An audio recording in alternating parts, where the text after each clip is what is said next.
Tamam gördüm.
Sus lan.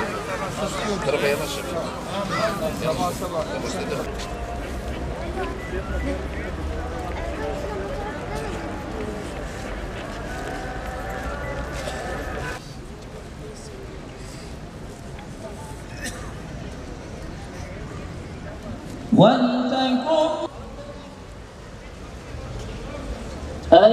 أكفرتم بعد إيمانكم وما في الأرض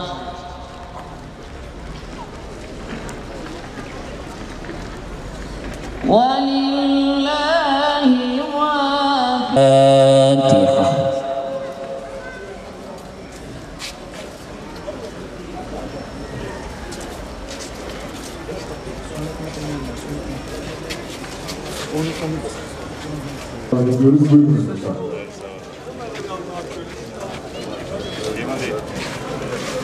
Selim Bey gidelim.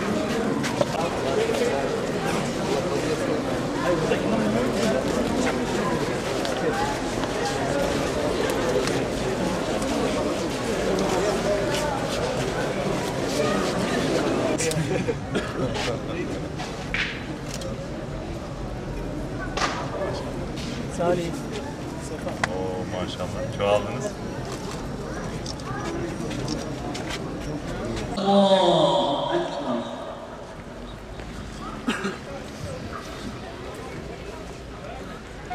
الحمد لله رب العالمين الرحمن الرحيم مالك يوم الدين. إن الله اصطفى آدم ونوحا وآل إبراهيم وآل عمران على العالمين ذرية بعضها من. قال رب أنى يكون لي غلام وقد بلغني الكبر وامرأتي عاقر.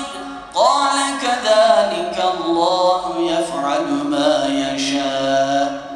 بالمعروف وانه عن المنكر واصبر على ما أصابك إن ذلك من عزم الأمور. إن أنكر الأصوات لصوت الحمير. الله أكبر الله أكبر.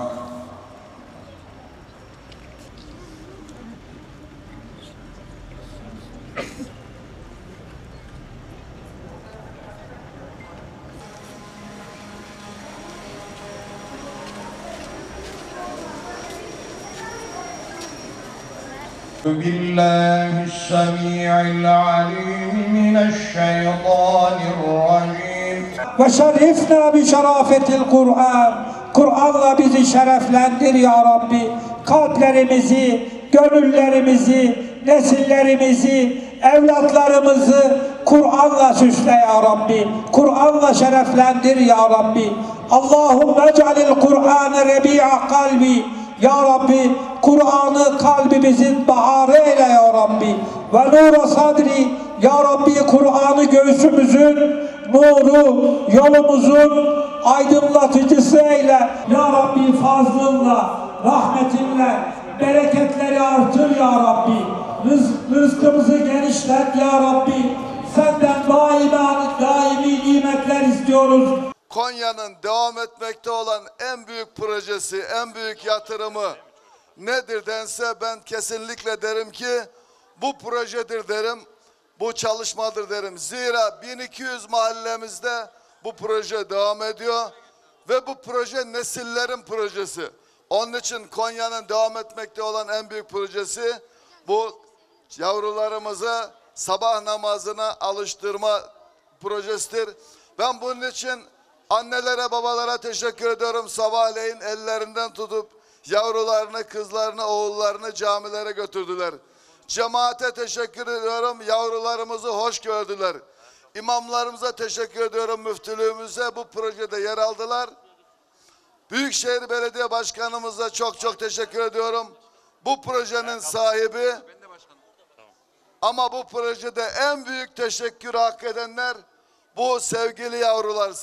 Yaz günü kısa gecelerde sabahın erken saatlerinde kızlarımız, oğullarımız camileri doldurdular, minik yavrular. Allah ondan razı olsun. Ama bundan sonra hocalarımıza, bizlere, velilere düşen bir görev var. Artık bu saate kadar belediyemiz yavrularımızı camilere getirdi, alıştırdı. Bundan sonra onu devam ettirmek de hocalarımızın, cemaatin, velilerin sorumluluğudur. İnsanın duygulanmaması mümkün değil. Allah hepinizden razı olsun. Özellikle çocuklar. Bu yaz günlerini şehrimizde bir bayrama çevirdiniz. Annelerinizin, babalarınızın elinden tutarak camileri doldurdunuz. Babalara teşekkür ediyoruz. Allah razı olsun. Ama bir özel teşekkür hanım kardeşlerimize, annelerimize. Hakikaten bu projede bizlerle birlikte sabahleyin namazda camilerde cıvıl cıvıl büyük bir katkı sağladılar. Şimdi çocuklarımız için ödül zamanı. Bu aslında bir teşvik.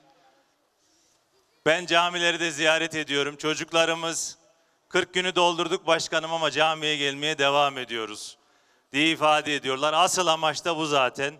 Camiye ve cemaate devamını sağlamak ve camileri sosyal hayatımızın merkezi yapmak, komşuluk ilişkilerinin arttığı çok güzel bir yaz günü geçirdik. İl müftümüzün şahsında tüm imamlarımıza teşekkür ediyoruz. Hakikaten onlar da çocuklarımıza çok büyük ilgi gösterdiler. 31 Ağustos Cuma gün program sonlanmış olacak. Hocalarımız kesin listeleri ilçe müftülüklerimize ulaştıracaklar. İlçe müftülüklerimiz 3 Eylül'e kadar listeleri kesinleştirecekler. İnşallah 5 Eylül'de camilerimize çocuklarımızın TC kimlik numaralarının ve isimlerinin bulunduğu, üzerinde hangi tür bisikleti alacaklarının yazılı olduğu bir bilet göndereceğiz. Toplam 4 çeşit bisikletimiz var. Aslında 2 çeşit kızlar için ve erkekler için 24 ve 26 jant olmak üzere. Ve bu listelerle birlikte camilerde dağıtıma başlayacağız. Bisikletlerimiz 29 Ağustos'tan itibaren şehrimize gelmeye başlıyor. 5 Eylül itibariyle taşra ilçelerden başlıyoruz. 11 Eylül tarihi itibariyle de Konya merkezde dağıtıma başlayacağız. İnşallah her gün 60 camide dağıtım gerçekleştirilecek. Hangi gün hangi saatte dağıtacağımızı imamlarımız vasıtasıyla takip edebilirsiniz. Size verdiğimiz o biletlerle birlikte başvurarak velilerimiz de o biletleri imzalayacaklar. Çocuklarımız bisikletlerini camilerden alacaklar. Eğer camiye bir vesileyle gidilemezse, ulaşılamazsa, şehir dışında olunursa da 20 Eylül'den itibaren hemen Mevlana Kültür Merkezi'nin ilerisinde bulunan Büyükşehir Belediyesi Spor ve Kongre Merkezi'nden de çocuklarımız biletleriyle birlikte bisikletlerini alabilecekler. İnşallah Eylül ayı içerisinde bisikletleri dağıtmayı planlıyoruz. 60 bine yakın başvuru olmuştu. 40 binin üzerinde de bir çocuğumuz bisikleti hak etti. Bu herhalde sadece Konya'da gerçekleşir. Bu sabah vaktinde ki önemli bir gün bugün 26 Ağustos Malazgirt Zaferi'nin yıl dönümündeyiz. Sultan Alparslan'ın ordusunun askerleri ne kadar şanlı ise bu meydanı dolduran çocuklarımız da bence o kadar şanlı. Allah onlardan razı olsun. Camilerimizin daimi cemaati olsunlar inşallah.